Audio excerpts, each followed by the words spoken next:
Saudi अरब का skilled visa लेने के लिए अब नावटेक ज़रूरी हो गया है। नावटेक क्या है? ये national vocational technical training commission है। ये एक ऐसा इदारा है जिससे सर्टिफिकेशन लेना इंतहाई ज़रूरी है। इसको आप कैसे रजिस्टर कर सकते हैं, इसको आप कैसे इसका टेस्ट पास कर सकते हैं, और अगर आप टेस्ट में फ़ेल हो जाते हैं, वो सारा तरीकाकार आज हम उनको बताते हैं। नावटेक टेस्ट पास करना स्किल्ड वर्कर्स के लिए इंतहाई ज़रूरी है, जो कि सऊदी एम्बेसी ने लाजमी कर दिया है। अगर ये टेस्ट आप पास नहीं करते तो आपका वीज़ा प्रोसेस नहीं होता। स्किल्ड वर्कर्स में वो लोग आ जाते हैं, मैं आपको एग्जांपल दे देता हूँ। Event drivers, loading unloading, welder, plumber, electrician, AC technician, किसी भी किस्म का कोई भी गाड़ियों का टेक्नीशियन है, जो भी टेक्नीशियन या स्किल्ड में जो भी ऑप्शंस आ जाते हैं वो सब इसमें कवर होते हैं।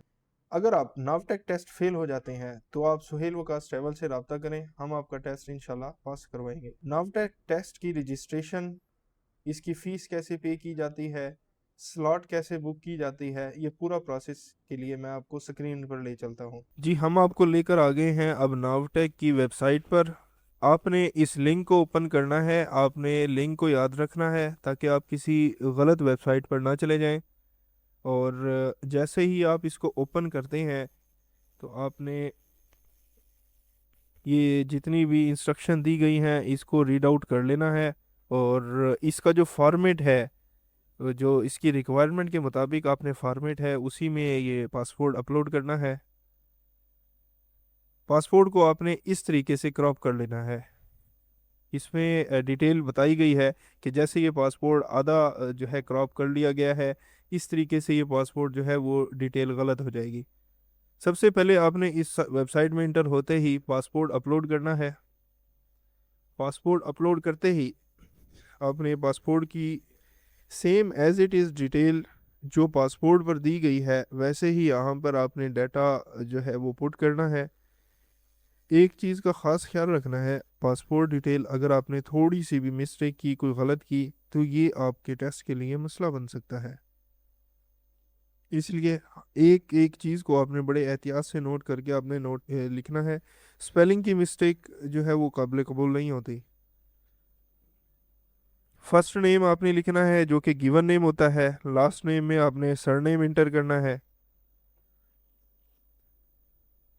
अगर लास्ट नेम नहीं है तो आपने यहाँ पर क्लिक कर देना है कि लास्ट नेम नहीं है। Passport number same as it is passport पर जो है वो लिखना है।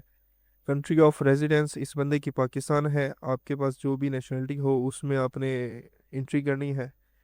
इसके बाद आपको डेट ऑफ बर्थ पर ले जाएगा ये इंटर करने के बाद आपने सेक्स मेल या फीमेल इंटर करना है। Date of passport expiry entry होगी और फिर आपने कैप्चा की तरफ आ जाना है। कैप्चा को आप फिल करेंगे और ये आपको नेक्स्ट स्टेप पर ले जाएगा। कंटिन्यू करेंगे। डिटेल्स एक दफ़ा आपने वेरीफाई करनी है जो कि आपके पासपोर्ट पर डिटेल है। एक बार आपके पास री वेरिफिकेशन के लिए ये आता है, आपने रिव्यू कर लेना है इसको और यहाँ से आपने कंफर्म करके नेक्स्ट मूव कर देना है। यहाँ पर आपने पासपोर्ट के बाद आपने तस्वीर को अपलोड करना है। तस्वीर के लिए ये फॉर्मेट दिया गया है, उसमें आपने कोई गलती नहीं करनी। जो रिक्वायरमेंट है उसके मुताबिक आपने अपलोड करनी है। अगर कोई एरर आता है, यहाँ पर डन आया है वहाँ पर एरर आ जाएगा। अगर आपने थोड़ी सी भी कोई मिस्टेक की, यहाँ पर आप CNIC नंबर लिखेंगे। उसके बाद जो भी एजुकेशन होगी एप्लीकेंट की वो आप डिटेल लिखेंगे। आप के जिस शोबे में आप जा रहे हैं उसमें आपका एक्सपीरियंस बताया जाएगा। इससे पहले अगर आपने कोई सर्टिफिकेशन या ट्रेनिंग ली है उसकी डिटेल्स आप प्रोवाइड करेंगे। अगर कोई आपने ट्रेनिंग नहीं ली तो आप इसमें नो कर देंगे। यहाँ पर आपने पासवर्ड क्रिएट करना है और जो आपको याद रखना होगा,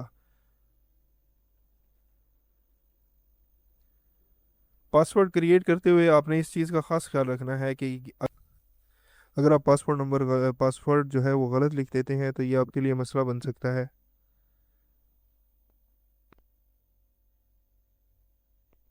अगेन ये रिकैप्चा मांगता है नेक्स्ट स्टेप पर ले जाने के लिए।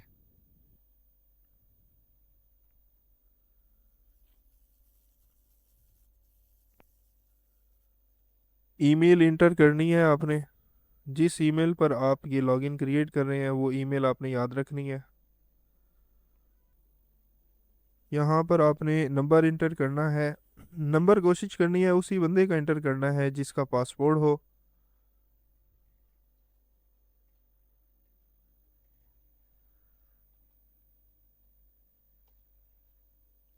अगेन रिकैप्चा को फिल करके आप नेक्स्ट स्टेप पर मूव हो जाएंगे।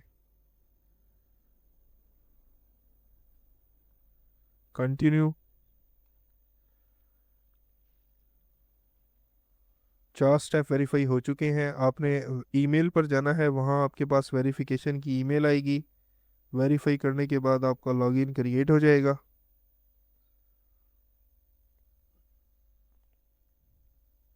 ये देखिए आपके पास ओटीपी आएगा, कि आपने वहाँ पर नोट करना है और ये आपका लॉगिन क्रिएट हो जाएगा। लॉगिन क्रिएट करने के बाद हम आपको बताएंगे कि आप कोई भी आपका जो भी ऑक्यूपेशन है उसमें आप स्लॉट्स कैसे बुक कर सकते हैं। ये फाइनल स्टेप पर है, हम आपको दिखाते हैं। साइन इन क्रिएट होने के बाद आपकी रजिस्ट्रेशन के लिए ये डिटेल आ जाएंगी और आपने इसको लॉगिन कर लेना है।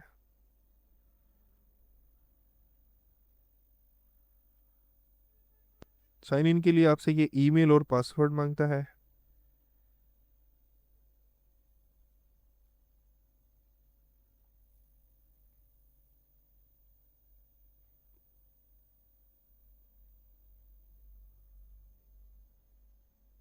ईमेल लॉगिन करते हुए हर बार ये ओटीपी मांगता है, जो कि आपने 2 मिनट के अंदर अंदर प्रोवाइड करना होता है।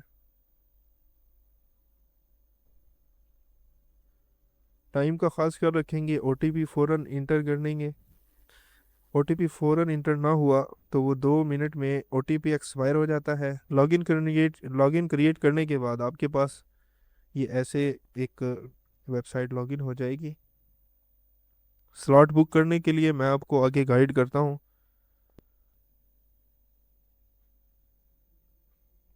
यहाँ पर आपने वेरिफिकेशन स्टार्ट कर देनी है।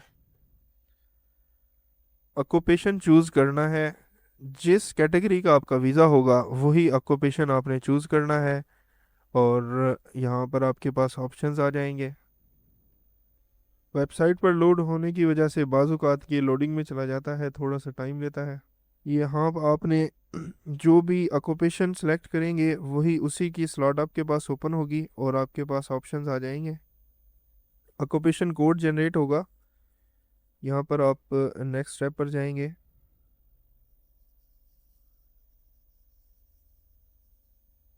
ये ऑप्शन चूज़ करने के बाद आपने नेक्स्ट कर देना है मेथडोलॉजी को।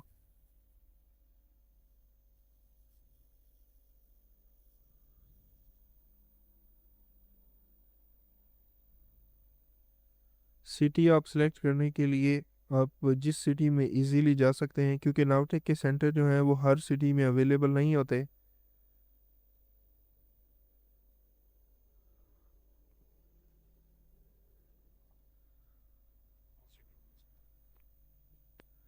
यहाँ पर आपके पास सिटीज़ की लिस्ट आ जाएगी। सबसे पहले कराची, सवाबी, लाहौर, हरीपुर, इस्लामाबाद, रावलपिंडी, गुजरांवाला, सरगोदा और कराची सेंट्रल आ जाता है।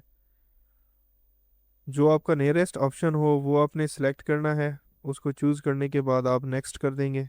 यहाँ पर आपने लैंग्वेज सेलेक्ट करनी है। सिटी चूज़ करने के बाद आपके पास लैंग्वेज का ऑप्शन आ जाता है और फिर आपने डेट सेलेक्ट करनी है। यहाँ पर आप एक चीज़ नोट करें कि जो ग्रीन डॉट्स आ रहे हैं ये डेट जो है वो स्लॉट की अवेलेबल है इस सिटी में। तो जो इजीली आपके पास डेट अवेलेबल ऑप्शन जिसमें आप ये टेस्ट के लिए जा सकते हैं वो आपने बुक करनी है। हम मंडे की 6 तारीख बुक करते हैं। यहाँ पर आपके पास फ़ीस का ऑप्शन आ जाएगा। एक बार डिटेल आपने वेरिफिकेशन कर लेनी है और ये $50 इसकी फ़ीस आप ऑनलाइन पे करेंगे। फ़ी पे करने के बाद आपके पास जो है वो अपॉइंटमेंट बुक हो जाती है। यहाँ पर आपने कार्ड की डिटेल प्रोवाइड करनी है और फिर आपके पास जो है अपॉइंटमेंट का पीडीएफ जनरेट हो सकता है। मैं आपको जो अपॉइंटमेंट बुक हो चुकी हैं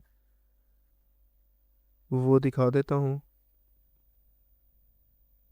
अपॉइंटमेंट बुक होने के बाद आपके पास इस तरह की टिकट जनरेट हो जाती है बाय नेम, और ये आप चेक कर सकते हैं,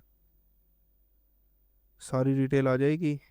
जब आप इसमें आपने इंस्ट्रक्शन लाजमी पढ़ लेनी है। सेंटर में लगभग आपने 15 मिनट पहले पहुंचना होता है। ओरिजिनल पासपोर्ट और ये टेस्ट की टिकट जो है वो आपने साथ लाजमी लेकर जानी है, नहीं तो आपका ये टेस्ट नहीं होगा।